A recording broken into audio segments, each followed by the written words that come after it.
ఏంటండి ఈ మహానటన ఓవర్గా లేదు? ఆర్కే రోజా ఆమె మాటలు తూటాల్లా పేలుతాయి, పంచులు పటాకుల్లా రీసౌండ్ ఇస్తాయి. ఆడిని పొగుడుతుంటే ఇల్లాక చచ్చా. మాజీ మంత్రి సినీ నటి రోజా ప్రస్తుతం అంతా ఉన్నారు. నువ్వు నవ్వుతున్నావేంట్రా శ్రీరంగారంగా? నేను నవ్వలేదండి. నవ్వకం. మీరు ఒకప్పుడు రాజకీయాల్లో ఫైర్ బ్రాండ్, ఇప్పుడు ఫైర్ కొంచెం తగ్గినట్టు అనిపిస్తుంది. ఓటమే విజయానికి మొదటి మెట్టు. Legends are made like that. ఏం కోచ్? ఇంకోసారి పంచ్ డైలాగ్ లేసంటే మొహం పంచర్ అయిపోద్ది. మీకు ఎందుకో అన్ని నెగటివ్ గా అనిపిస్తాయి. చుట్టూ రాజకీయం జరుగుతుంది, అది నెగిటివ్. సోషల్ మీడియాలో జరుగుతుందంతా నెగిటివ్ కాంపెయిన్. నువ్వు పాజిటివ్ గా మాట్లాడి నాకు నెగిటివ్ కనపడుతాను నీలో. నీ ముఖంలో నాకు ఎందుకు నెగిటివ్ ఎనర్జీ? నువ్వు నెగిటివ్ ఎనర్జీ. ఇప్పటికి కూడా మీరు ఒకసారి యూట్యూబ్లు కానీ లేదా మిగతా ఛానల్స్ కానీ చూస్తే అర్థమవుతుంది. ఇప్పుడు చూసినా రోజా చుట్టూ ఉంటుంది రాజకీయం. ఓ అదైతే నాకు తెలుసు మేడం. తెలిస్తే లేదు చెప్పు మేడం, ఇప్పుడు పువ్వు ఉంటుంది, పురుగు ఉంటుంది, జూ అంటది, చీ అంటది, పైకి పోద్ది. క్యాప్సిల్ ఘాటు పువ్వుకి స్పాటు. నువ్వు చెప్పింది దేని గురించిరా? ఓజోమెన్ గురించి. సో ఎలా మీరు ఫైర్ తగ్గిందని అంటారు? అని రోజా అధికారం పోయిన తర్వాత ఈ 2 సంవత్సరాల్లో ఎక్కడ రాజకీయ యాక్టివిటీస్ లో కనిపించడం లేదు. కనిపిస్తే అప్పుడప్పుడు అట్లా జస్ట్ హాయ్ చెప్పేసి వెళ్ళిపోతున్నారు. అంతకుముందు చాలా యాక్టివ్ గా ఉండేవాళ్ళు, బాగా మాట్లాడేవాళ్ళు.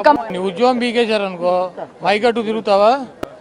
మా ఉద్యోగం పీకేశారు కదా, ఇప్పుడు ఏం చేయము? యాక్టివ్ మోసంతో కూడిన రాజకీయాలు, పార్టీ ఆఫీస్ కూడా వైఎస్ఆర్సీపీ పార్టీ ఆఫీస్ కూడా వెళ్ళట్లేదని చెప్పి వెన్నుపోటు రాజకీయాలు, ప్రజల మీద ప్రేమ లేని రాజకీయాలు, ఇవి రాజకీయాలు. నగిరి నుంచి మాకు ఫీడ్బ్యాక్ వస్తుంది, రోజా నగిరి ప్రజల మీద అలిగి ఆమె హైదరాబాద్ లోనో చెన్నైలోనో ప్రజలను వాడుకొని ఉపయోగించుకొని వాడి వదిలేసే రాజకీయాలు. జగనన్న మనుషులు పెట్టి కార్ యాక్సిడెంట్ చేసి వాళ్ళ అమ్మని చంపేయాలనుకున్నారని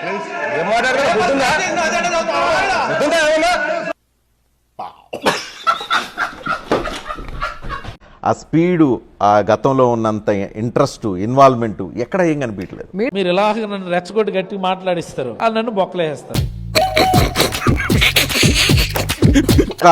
నేను ఖండిస్తున్నాను. ఏ ఇన్సిడెంట్ అయినా నేను ముందున్నాను, ప్రతి దాని మీద స్పందిస్తున్నాను. నేను ఉన్నానని నేను ప్రూవ్ చేస్తాను. ఆ పాద మహిమ అంతా ఇంతానా?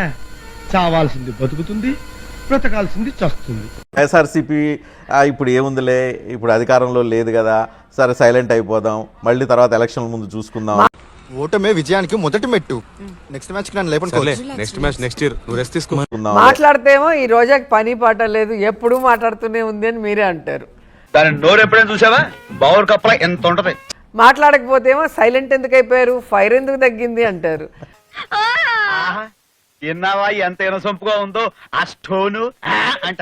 అంతేనా మీ పార్టీ మీద ప్రేమ తగ్గటం? జగనన్న మీద ప్రేమ ఎప్పటికీ తగ్గదు.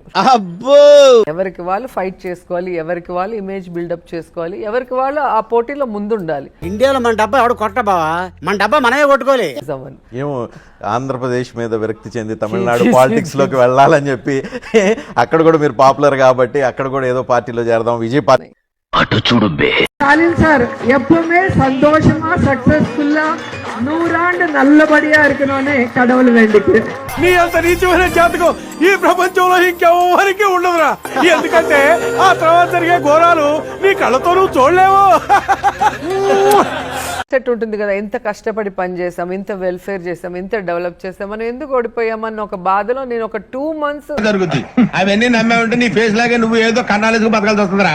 ఇప్పుడు ఏమైనా తమిళ పాలిటిక్స్ లోకి వెళ్తే బాగుండేది అనిపిస్తుందా విజయ్ గెలిచిన తర్వాత? ఎప్పుడు అనిపిదు. విజయ్ గారి డ్రెస్సింగ్ చూస్తే జగనన్న గారి లాగే కాకి ప్యాంటు, కాకి షర్ట్. ఇంతవరకు ఎవరు కూడా ఏ ముఖ్యమంత్రి క్యాండిడేట్ అలా వేసింది లేదు.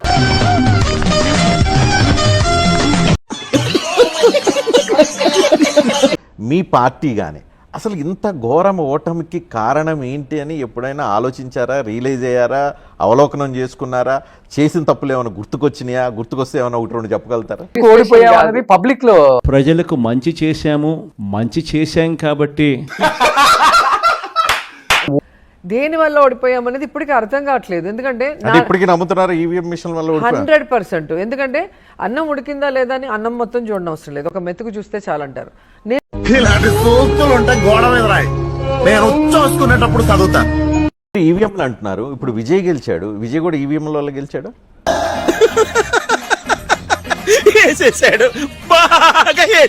మీరు ఓన్లీ ఆంధ్రప్రదేశ్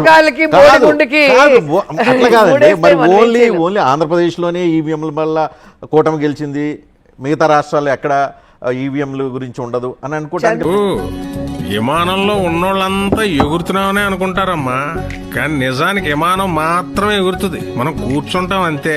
చూడటం కాదండి, మీరు చెయ్యాలంతే. మీరు ట్రై చేస్తారన్నారంటే అది ఓకే అయిపోయిన